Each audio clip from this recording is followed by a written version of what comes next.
Okay, welcome everyone to Daf Yomi 1 week at a time. This is Masechet Menachot, and today we are on our 13th lesson, and we are going to be reviewing Daf 87 through 93. So we're going to begin with the Mishnah, actually on Daf 86, which talks about the wine. If you remember last week, we went through different things and the best place to find them and what they should be, we should use in the temple. So the Mishnah tells us that wine, it tells us where the best places are and the second best places, and that you can't bring it from vineyards that need to be fertilized or irrigated or have other things growing in them. Again, the idea is that they would be that it would be subpar grain. And yes, Zohar, I am recording. Yes, and however, if you did bring this, sorry, not subpar green, subpar wine. If you did bring this type of wine, though, it would be valid. You cannot bring something called heliostion, which was wine made out of grapes that were in the sun, and therefore it's weaker wine and it's sweeter. But again, if you did, it would still be valid. You're not allowed to bring old wine, meaning older than a year old, but again, if you did, it would be valid. You're not allowed to bring sweet wine or smoked or cooked. These three would be invalid if you did bring them. You cannot bring from vines that were hanging, but they need to be ones that trail on the ground, and you need cultivated vineyards, and what you should do is put the grapes in small barrels and leave some space at the top of the barrel, and you should not take the wine from the top or the bottom, rather take from the middle of the barrel.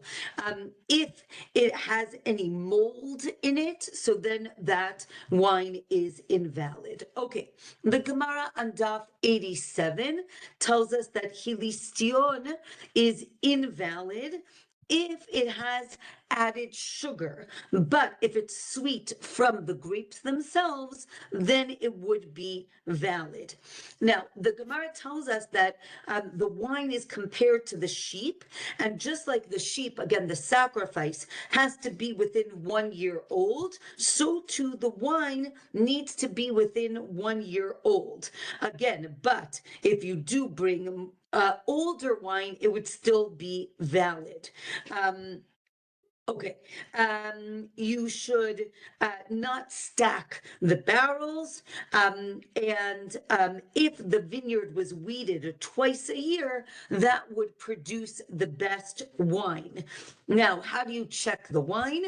They would open the tap, and if the sediment comes out moldy, so then the treasurer of the temple would tap the barrel, and then they would stop the flow, and that would be the end of that barrel. If you sanctify this moldy wine, again, the Gemara asked, if you remember, we had this question last time, would you be liable for sanctifying a blemished sacrifice? Again, because it's moldy, it's blemished. On the other hand, it's not an animal. And again, teku, we're not sure what the answer is. And since we discussed where the best, I guess, grain and olives and grapes are, so now the Gemara tells us the best place for certain animals. So the best place for rams is from Moab, which is on the other side of the Jordan. The best place for lambs is Hebron. The best place for calves are the Sharon. The birds should come from Har HaMelech. And there's a verse that we say in Tehillim that al chomotayich Yerushalayim hifkadeti shomrim, right on the walls of Jerusalem we have placed guards or watchmen. So it says that these shomrim, they say, right, ata takum terachem tzion, meaning after the destruction, the watchmen of the walls of Jerusalem say, right, God is going to come and have mercy on Zion. Or they're going to say, Bonei Yerushalayim Hashem, that God is going to rebuild Jerusalem. This is after the destruction of the temple. Before the destruction of the temple, they said, Ki barur Hashem b'tzion aval moshav lo, right? That God is clearly in Zion and he is resting here, right? He chose Zion and he desires it for his dwelling. Okay, with that, we finished the 9th chapter, and now we are going to start the 10th chapter. Okay. All right. In this chapter, we are going to discuss the measurements, the different measures, like measuring cups or vessels that they would use in the Beit HaMikdash. Okay, so the Mishnah tells us there are 2 types of dry measures in the Beit HaMikdash. There was the isaron, again, that's the amount, and a half an isaron. Another opinion is there was also 2 esronot, right? So it could be either 1.5 or 2, 1.5. These were used for all the menachot, right? Most of them, and even if you needed more than an isaron, so you would just, like we measure with a cup, 1 cup, 2 cup, 3 cup. The same thing with the isaron. The half an isaron was used for the chavitei kohen gadol, the mincha of the high priest, that was given half in the morning and half at night. So he would bring the isaron, and then they would measure out a half for the morning and a half at night. Okay, the Gemara now explains that there's 2 ways to measure. Those of you who bake, right, you know that if you have a dry measuring cup, you can either do what's called gadush, meaning a heaping cup, or what's called machuk, right, where like where you take the knife and you flatten the top. So those are the 2 options. So if you're doing, right, if you fill it to the top, that's called the heaping isaron. That's what they did for all the menachot. And machuk, the leveled one, was what they would do for the kohen gadol. There's an opinion that there were 2 separate measuring cups, one where it was heaping and one where you would flatten it. Another is, no, there was only 1 type, but again, you would decide which way you were going to measure. Okay.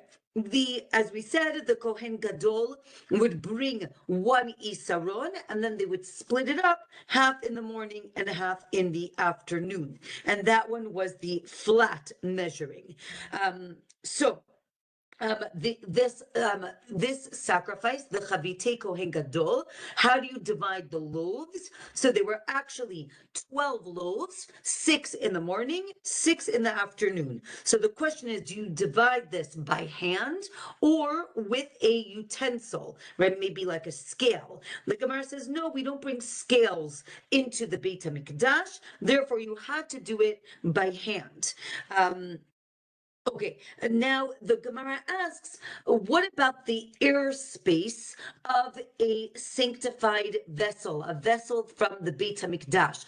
Does the airspace sanctify what is inside of it? So the Gemara brings the case of the shulchan, right? The table in the Beit HaMikdash had the 12 loaves. Now it says that the question is, does it sanctify the levona, the frankincense, if it was placed in the airspace of the shulchan, so then again, if it's in the kli, right? So then is it seen like a kli sharet, a sanctified vessel, and then it would sanctify everything in the airspace, or no, right? We say no, it does not sanctify in the airspace, right? What about the actual lechem panim?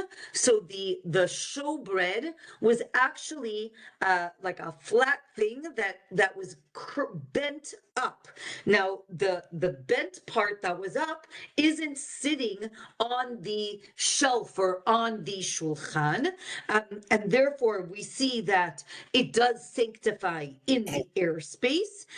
The Gemara says no, it's not necessarily that. It's not necessarily a proof that it can sanctify with its airspace.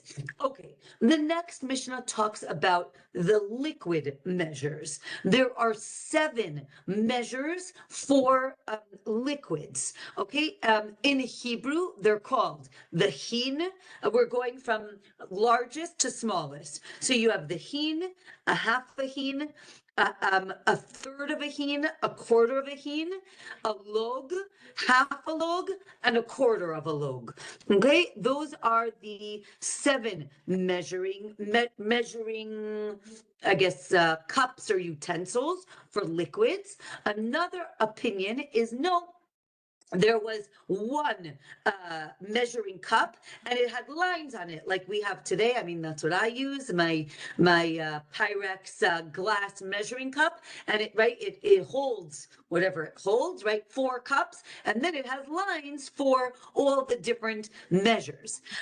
Another opinion is that, so those are 2 separate opinions. A third opinion is that there was no hin. Rather, there was a 1.5 log for the chavite kohen gadol, for the mincha of the high priest. Okay. That's the Mishnah. So now the Gemara is going to explain. There's a Braita that has the same measurements that we just used, but in the opposite order. So the question is, right, what's the difference with this, the Mishnah versus the Braita? So Daf 88 tells us that a vessel that is used for one amount isn't used for another amount, and therefore you needed separate cups for each use, for each different sacrifice or different purpose in the Beit HaMikdash, and therefore, because we need 1.5 log, then instead of using a 1.5, maybe there should be a 1.5 measuring cup. That's one opinion. Now, we're going to see that there is a machloket about the outside surface of these measuring cups. The machloket is, do they sanctify, right? Can the vessel sanctify if something touches the outside, not just the inside? So one opinion is that the outside does sanctify the liquid. And how did this work? That God showed Moshe only a rivi'it, meaning the smallest size, and then Moshe just built it up, right? So if I know that this is, again, what we would call a quarter of a cup, so then I take 2 of those, and then I can make a half a cup, and then I take 2 of those, and I can make a full cup, meaning, did Moshe make them from small to large, or the opposite, right? It's not about the outside of the kli. Again, we'll get to that machloket in a minute. Rather, it's about meleim, right? Full, right? Meaning when it says it's full, it's filled to the top and not more.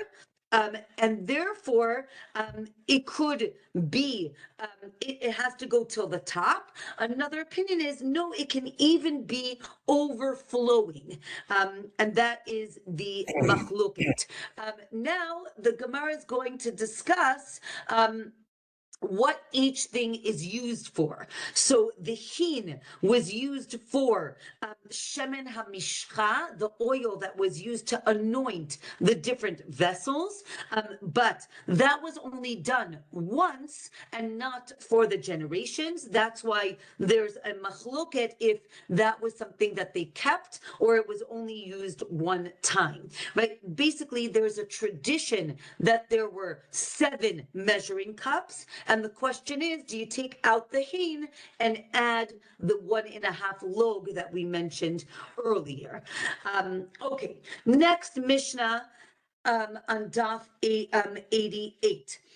The Mishnah says that so now we're going to go through each one. So the Revi'it Halog, that's the smallest one, is used for the Mitzorah, for the person who has leprosy, for the water, and for the oil for the Nazir's loaves. It's very good. It fits with our Parsha because this week's Parsha talks about the Mitzorah, right? Tazria Mitzorah. So part of the purification process was measuring water for a certain ceremony. So that is a Revi'it. Okay, half a log was used for the sotah. If you remember this from the sotah, the water that was going to get mixed with the dirt and God's name with the ink, and it's also used for the todah, for the matzot of the todah. The log is for general menachot. Each mincha has a different amount of oil, but you use the log measuring cup. A half a hin is actually 6 log. That's used for the bull.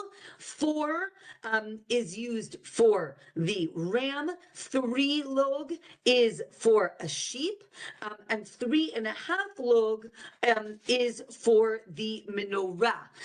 Basically, half a log of oil in each lamp, and we're going to talk more about that in a minute. Okay, so now the Gemara explains why does the quarter log need to be sanctified? It's actually a ceremony that's done outside of the Beit HaMikdash with the Mitzorah, with the leper. So the Gemara says, you're right, it was also used for the loaves of the Kohen Gadol. If you remember, we said there are 12 loaves, 6 in the morning, 6 in the afternoon. Each loaf got a quarter of a log amount of oil. Therefore, you use the quarter log. Again, the Gemara says half a log. Why do we need to sanctify it? Again, we're talking about for the sotah. It's really just water. Why does it matter? So the Gemara says, you're right. It's also used for each lamp. Remember, we said each lamp of the menorah got half a log. So then obviously it would need to be sanctified, and you needed that. Now, since we're talking about the lamp, if one of the lamps went out during the night, you are not allowed to relight it. You have to clean it out and put in new oil and a new wick. And then there's a machloket how much oil you put in, the original amount or what was left. So the Gemara says, no, you put in the original amount. Now the Gemara discusses, we know that the menorah was made out of one piece of gold. Well, what about the lamps? Were the lamps, meaning what we would call, right, the what was at the top of the menorah, were those lamps detachable? Were they were they able to be taken off to be cleaned, or was it part of the one block of the menorah? So that is the discussion now. One opinion is that it was attached to the menorah, but they were kind of bendable somehow, and therefore you were able to clean them without taking them off. Another opinion is no, you actually were able to take it off and be cleaned. And then the Gemara says no, it could not be moved, meaning it was one piece. You could shift it, but you cannot take it off. Okay, again, everything was made out of gold, even these lamps, even though they were going to get dirty, everything was made out of gold. Okay, next daf 89. We said that the todah, the korban todah, the loaves that were made, it says the word shemen 2 times, oil 2 times, because it's 2 times. This is what's called ribui, achar ribui, which means an expansion after, like ribui means a lot. So it's like it's a it gets multiplied and then it gets multiplied again, which the rule is if that happens, it's actually coming to limit, not to expand. So therefore it is limiting, that it actually needs a half a log instead of a 1 log, like a regular mincha. Okay, and this is for a specific type of loaf for the korban todah. Okay, the mitzorah, the leper who is poor, brings 1 isaron of flour, and that gets 1 log of shemen, and therefore if you bring 2 esronot, you need 2 log of shemen. Or another opinion is no, you always bring 1 log of shemen. It doesn't matter of oil. It doesn't matter how much flour you brought. Okay, the menorah needs to be lit from evening till the morning, and it needs to have the amount of oil for it to last the longest night. So the Gemara tells us that's a half a log of oil to be placed in the lamp, and that will last the longest night. And then the Gemara discusses how they figured that out, right? They slowly added more oil till they figured out how much they needed, or it went backwards, right? It's almost like Hanukkah, but the opposite, right? Did they put a lot of oil and then every night they took off, or the opposite? Okay, next Mishnah on Daf 89. Now, we have the nesachim. The nesachim are the libations that are brought with each sacrifice. So if the nesachim of the bulls get mixed up with the rams, that's okay. If lambs get mixed up, but one is from a communal sacrifice and one is from a individual sacrifice, that is also okay. If you mixed up today's with yesterday's, that is also okay. But you cannot mix the nesachim of the lambs with the nesachim of the bulls or the rams. The idea is that, again, if you're thinking about what we're talking about, let's say we're talking about dough, it's going to be different consistencies because we brought a certain amount of flour and a certain amount of oil, and it was much more for the bulls and the rams, as opposed to for the lambs, it's much less, and therefore the consistency of the dough is going to be different, and therefore you cannot mix the two together. If you did mix each one separately and then they became mixed, then it would be okay. But if you mix them all together, originally that would not be okay. The lambs that came with the omer also come with mincha, and therefore it has double the amount of oil and the mincha that is doubled, but the oil and the wine are not doubled, right? Again, the libations, the nesachim, are a mincha and oil and wine. So we'll see what the combinations look like. So now the Gemara explains that the chalev, the fats of the animal, cannot be mixed together. Each animal, its fat needs to be placed on the altar separately. However, right, and that is what needs to be what needs to happen. Really, our Mishnah is telling us that the flour and the oil, let's say they got mixed up already, then you are allowed to mix the amount of wine together. Remember, again, we said flour, oil, wine. Those are the nesachim. So obviously, flour and oil will make a dough and have a different consistency. Wine is always going to be wine. So the Gemara is discussing when can you mix the wine of different sacrifices together? Only if the other things were accidentally mixed. However, right, then one opinion is no. If you burnt the flour and the oil together, then you can mix the wine. But if you didn't burn it yet, you cannot mix the wine. Okay. Okay, the asham mitzorah. Again, we'll see in this week's parsha that the mitzorah, the person who has leprosy, needs to bring different sacrifices. One of them is the asham, right? The guilt offering.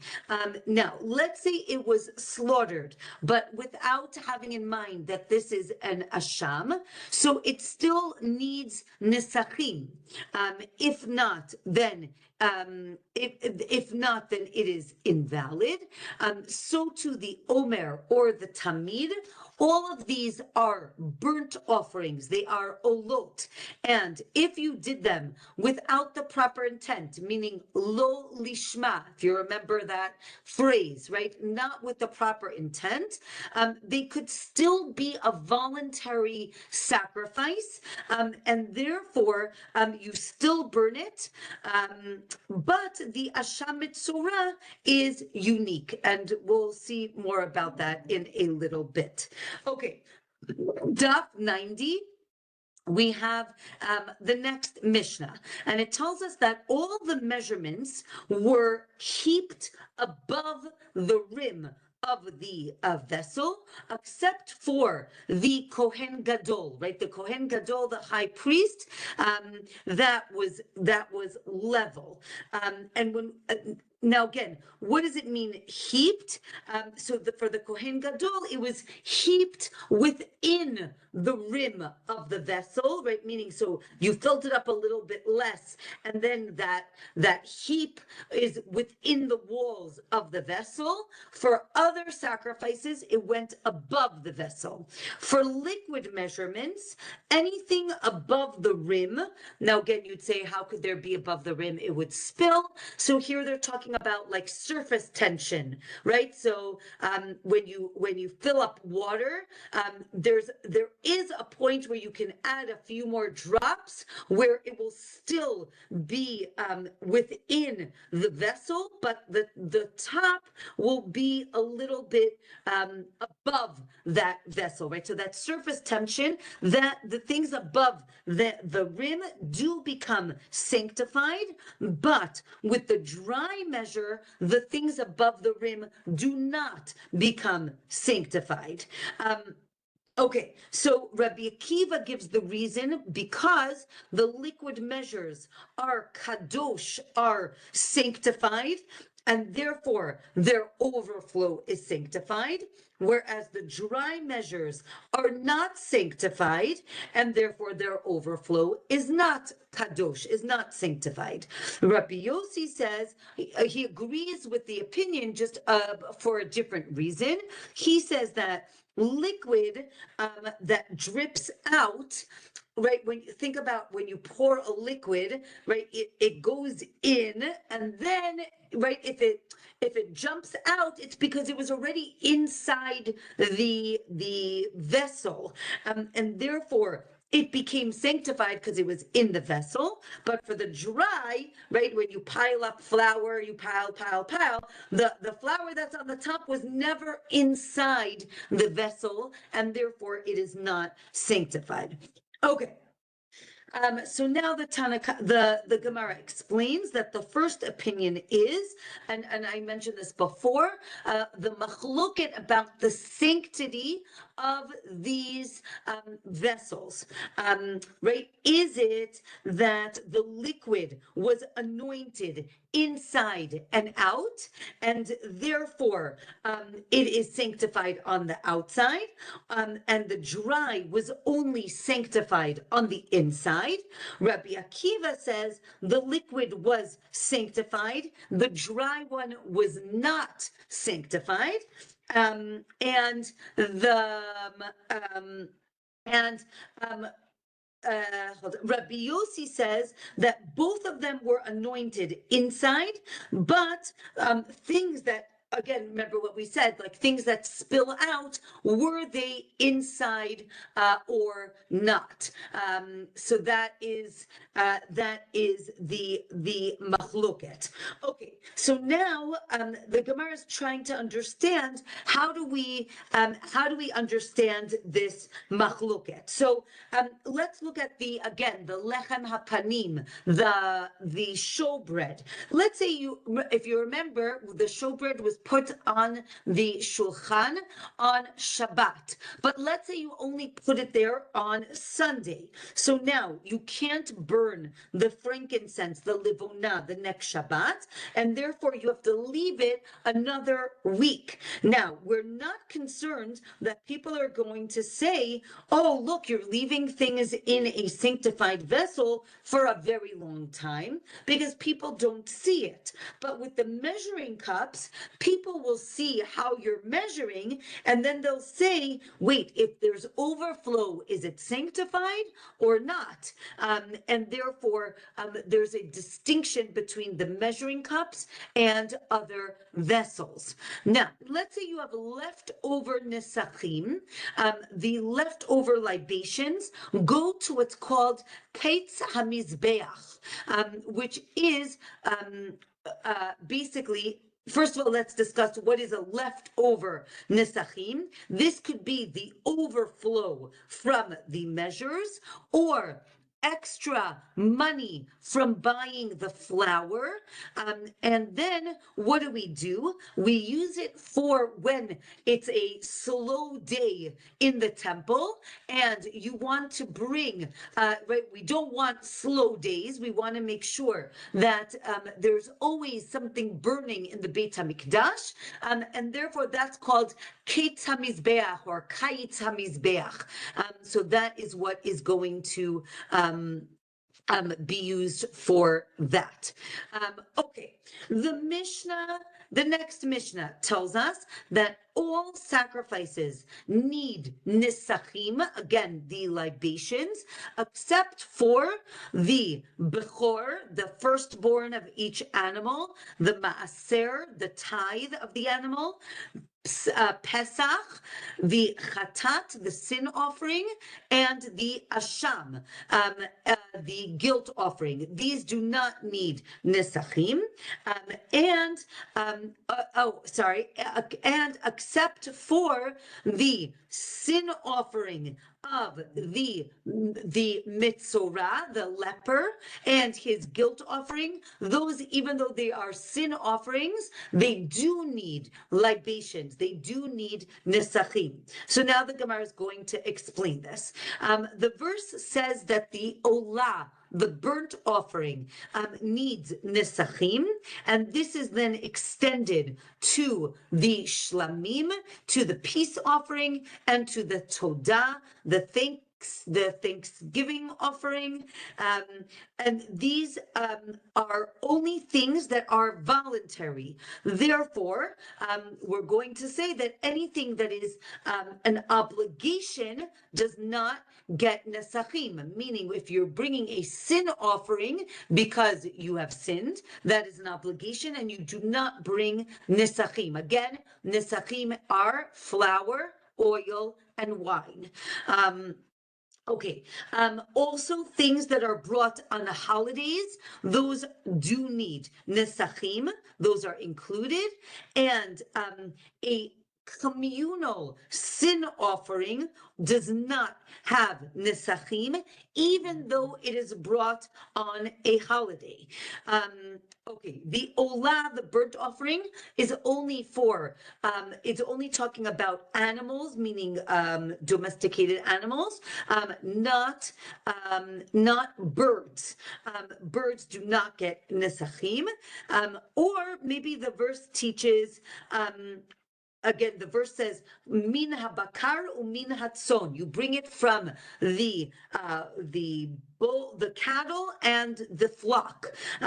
And here it's teaching, again, either it's teaching animals and not birds, or mammals and not birds, or it's teaching that you don't need to bring both, meaning if you volunteer to bring an olah, you can choose if you're going to bring a bull or a sheep or a ram. You get to choose what you want to bring. Okay, Daf 91 tells us that the Todah, even though it has the 40 loaves, you still need to bring nesachim. Again, flour, oil, wine, even though you're already bringing a lot of flour and oil. Okay, now, you might have thought that, the Gemara is going to say that you might have thought the way the verse is structured, that we have a principle of klal, prat, klal. Remember, that principle is where you have a generalization, a specification, and a generalization, and therefore only things that don't come for a sin, right? Meaning anything that comes for a sin does not need nesachim. Everything else does. And maybe you would have included the bechor, the maaser, and the pesach. Again, the 3 sacrifices that we excluded. So the Gemara says, therefore, it uses the word olah to exclude these 3 sacrifices, meaning even though the Bechor, Maaser, and Pesach do not come because of a sin, they still do not need, they do not come with nesachim. And therefore, as we said, only things that you weren't obligated to bring need nesachim, and other things, again, Pesach is an obligation, Bechor and Maaser are an obligation, therefore they do not come with nesachim. The verse says neder o nidava, right? If you volunteered either one of these types of vows to bring an animal, you don't need to bring both, right? This or that means this or that. But if you do bring both, you need to bring double the amount of nesachim. Each vow has separate nesachim, and therefore that is what you need to do, right? Even if you bring all the sacrifices together, each needs a separate nesachim with it. Okay, hold on.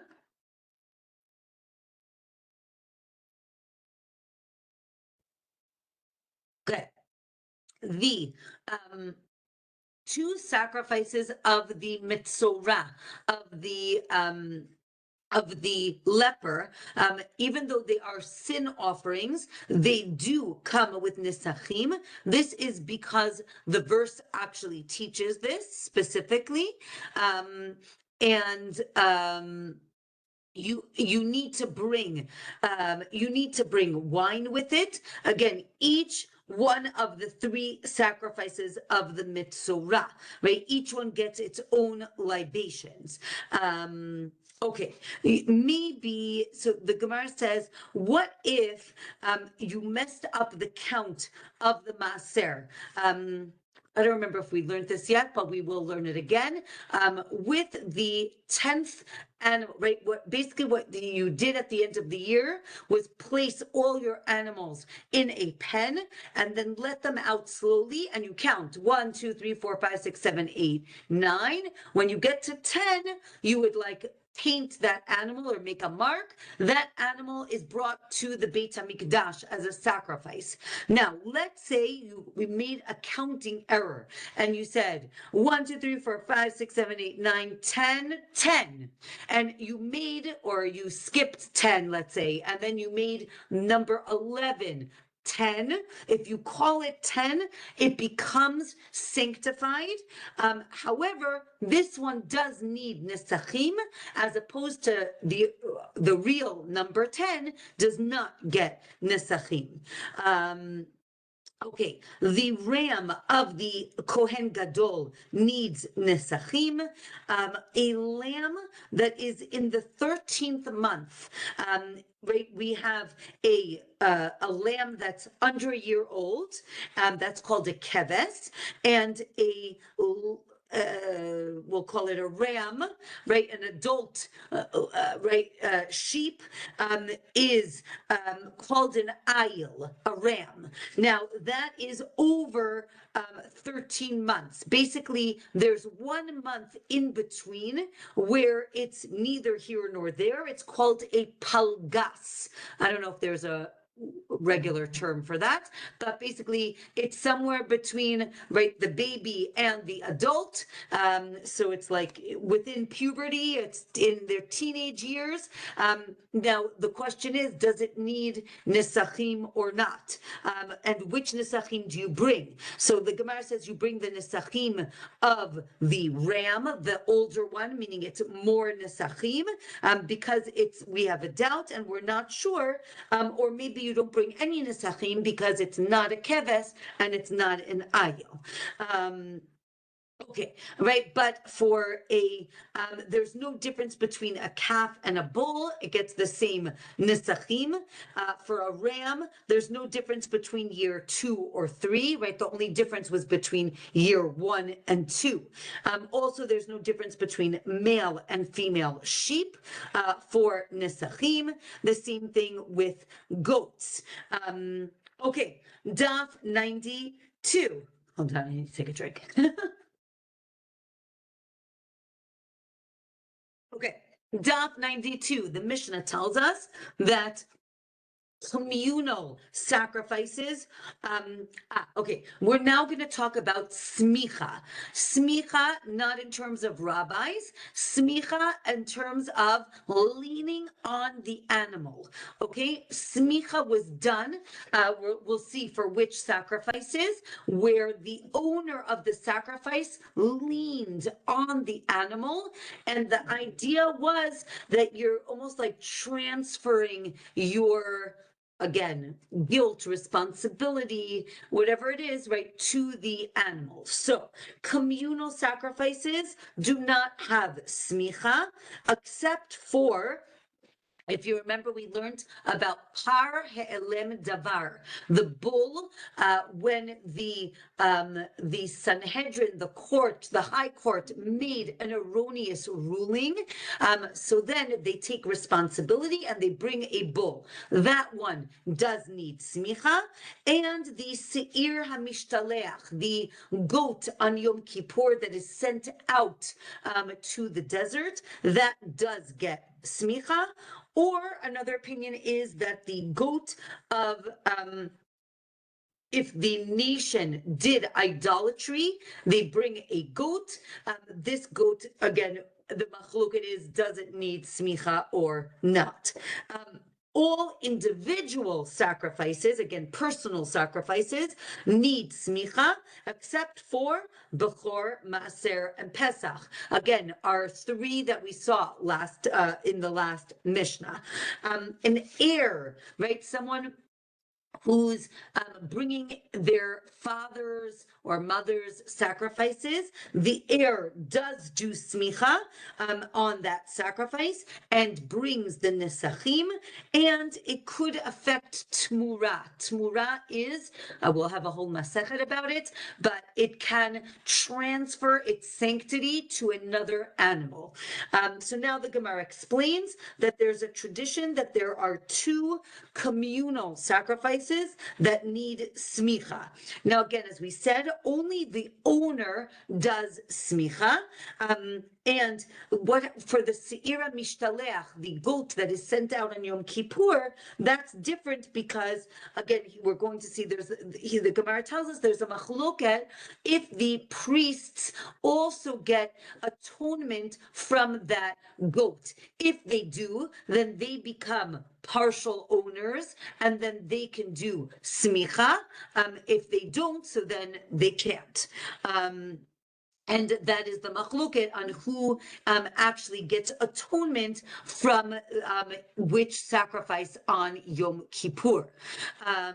Okay, the parhelem davar, the bull of the communal, like erroneous ruling, the Sanhedrin, the court, does smicha because they are the owners, they are responsible, but they do not do smicha for the goat for idolatry. Or maybe the opposite, the elders do smicha on what we said, but the priests do smicha for the goat for idolatry, or maybe it's the elders who do smicha for the goat of idolatry. The nasi, the leader of the people, does smicha on his own, sacrifice. And okay, so now the verse teaches that the Bechor, right, the firstborn of each animal, does not need smicha, right? It says korbanot, you do smicha on your sacrifice and not on the Bechor, and not on Maaser, and not on Pesach. It's learned specifically from the verse. Okay, Daf 93, really maybe that korbanot, his sacrifice, is actually excluding that you cannot do smicha on your friend's sacrifice, or on a non-Jew does not do smicha on their sacrifice, and it does include partners, meaning if a few people chip in to bring a sacrifice, so then all of those owners need to do smicha on the animal. A woman also who owns a sacrifice can do tmura, can transfer the sanctity from one animal to another. Okay, next Mishnah, everyone, so now since we're talking about smicha, everyone can do smicha except for a cheresh, shoteh, and katan, meaning someone who is deaf, mute, insane, and a minor. A blind person cannot do smicha. An idolater cannot do smicha. A slave, the agent for a person, and his wife cannot do smicha. Smicha is considered what's called the remnant of the mitzvah, meaning it is not officially part of the mitzvah. We'll see what that means in a minute. It's done with two hands, and you do the slaughtering, the shechita, right away in the same place where you did smicha. Okay, so now the Gemara explains The first three people we said, Cheresh, Shoteh, Katan, cannot do smicha because they do not have da'at, right? They don't have cognitive abilities, and therefore they don't understand, therefore they do not do smicha. Smicha is only for Jews, therefore idolaters do not do smicha. We learn smicha from the elders, from the members of the Sanhedrin. They cannot be blind. Therefore, if a person is blind, they cannot do smicha. Or it's learned from olat re'iyah, which is the sacrifice when you go aliyah l'regel, when you go to Jerusalem on the holidays, because it's called olat re'iyah, which literally means to see. The Gemara taught in Zvachim that if you cannot see, you do not need to bring this sacrifice. Therefore, the blind person also does not do smicha. You need to use two hands. Again, we exclude the slave, the agent, and his wife because they are not the owners, right? So you might have thought, oh, the slave is owned by the person, so maybe it's okay. You might have thought that the agent is like the person, right? The Gemara always talks about the shaliach being an extension of the owner, not for smicha. So to the wife, we always say the wife is like the, right, ishto kegufo, the wife is like the husband, they are like one, but not for smicha, meaning the wife cannot do smicha on the husband's sacrifice. Okay, it's called shirei mitzvah, the remnant of a mitzvah. Therefore, if you don't do it, it does not invalidate the sacrifice. Again, you should do it, but if you didn't, you still get atonement. The hands must be placed on the head of the animal, not on the neck, not on the back, not on the chest, not on the side of the head, and you can't have anything interrupting. No chatzitza between the animal and the person's hand. And as we said, you do smicha in the place of shchita so that you can do the shchita right away. And with that, we finish this week's shir. Before I forget, next week is a little complicated because we have Yom HaZikaron and Yom HaAtzmaut, and therefore shir next week is going to be on Wednesday night. So that will be at the end of our Yom HaAtzmaut. So Wednesday night at our regular time. Okay, we have a few minutes. I'm going to catch my breath and everyone else can talk. Go ahead. Okay. Okay, just quickly, catch your breath. You sound much better. You seem to have healed. We're so glad to see that. And Thank you. Another wonderful day of teaching. And on page Daf 93, I think where they, again, talking about the women, and there were notes to clarify about she cannot, in context, she cannot act as an agent to do shmicha for her husband, etc. So that, but are we going to see later how she can for herself do it? Is there going to be?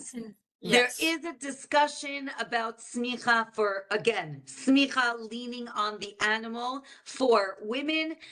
The Gemara actually says that a woman does not, we will either get to it or we did it in Zvachim, I don't remember. But basically the Gemara is going to say that women do not do smicha. And then the Gemara says, but wait a minute, what if women want to do smicha? And then the Gemara says, you're right. If women want to do it, so reshut, they have the ability, they are allowed to do smicha. So they are not obligated, but they have the ability to do smicha. So I don't remember if we did that already or we're going to do that. But and she would need to own that animal that she brings. Yes, not exactly. Meaning any sacrifice that a person brings, male or man or woman, they need to be owned by the person. So yes. Yes, Helen, 4 in the morning, you woke up to be part of our shir? Oh, Oh my goodness. Oh my goodness. Yes, Aliza. Okay, the word nesachim is plural. Does that mean when you have a sacrifice and you're going to bring nesachim, do you bring all three at once, or can you bring individual ones? Did you say it? And if you did, I didn't catch it. Okay, excellent. Nesachim are plural because it always includes flour, oil, all and three of them? wine. So that's the nesachim, the libations. They are generally brought together with the sacrifice. But if you remember, we learned that the nesachim could be brought a different day. But generally, they are brought together. They should be Okay. brought on the Yeah. same day as the sacrifice, but they could be brought the next day. That would still be okay. You know, and I can't help but think these are things we're eating, wine and oil, and make the food taste. Does it have something to do with making the buffet taste better? Yes. I mean, I wonder. Exactly. Meaning, I Oh, think okay. really what it's doing, and again, to be anthropomorphic, I think what we're saying is, right, you bring the meat and then you bring the bread and you bring the wine. I got it. Alternatively, so that's like a complete meal, one could say. Gotcha, yeah. Alternatively, we could be talking about the bounty of Eretz Yisrael, right? The bounty of Israel is about the flock, it's about the grain, the wheat, the oil, and the grapes, right? So I feel like it's both of those things, right? We're giving a complete meal to God, I do and we're too. also showing the And beauty to the people, and to the people. Exactly. Again, the wine is poured on the right into the shitim, into the pipes on the mizbeach. It's not being drunk by the kohen, but and the mincha again. A part of it is burnt on the mizbeach. Part of it is eaten by the kohanim. Again, depending on the sacrifice, the meat is either all burnt on the mizbeach or partially, and then the kohanim are eating it. So we have a combination of all of those things. Don't you think the rabbis are trying to take? No wine is consumed in the Beit HaMikdash. well, Yeah. well, Don't you're you not allowed to. Yeah, I was going Don't to you say think that the rabbis are trying to always take care of us a little bit? Yeah, In what? they're always trying. I don't care how difficult this sounds at times. They're always trying to simplify it. Yes. Yes, exactly. Yeah. Beautiful. Any other thoughts, comments? So I wanted to elaborate on the wine. When Hannah was davening, and Eli, so she was saying it quietly. She wasn't praying out loud, and he looked in the Urim V'Tumim, and it gave him the letters, and he misspelled the order because it's letters. It's not necessarily in the order of the words. So he thought that it meant that she was drunk. But it wasn't, she wasn't shikora, she was kesara.